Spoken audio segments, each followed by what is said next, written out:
बोला था थोड़ा सा, बहुत बढ़िया लाइन था।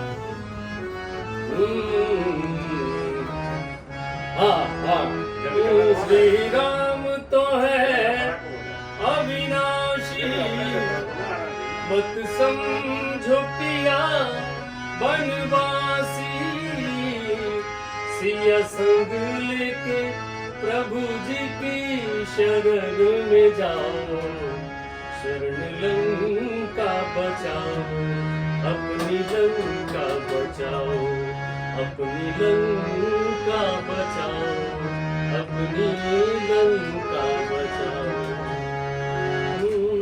क्षण भर में प्रदूषण मारे, मारी महाबली बाली।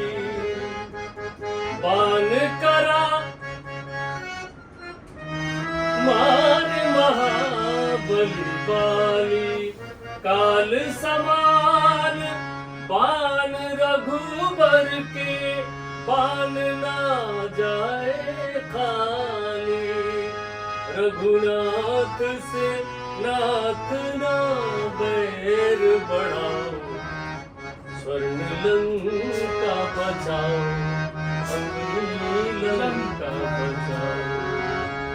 उनके ऑपरेशन करब हम।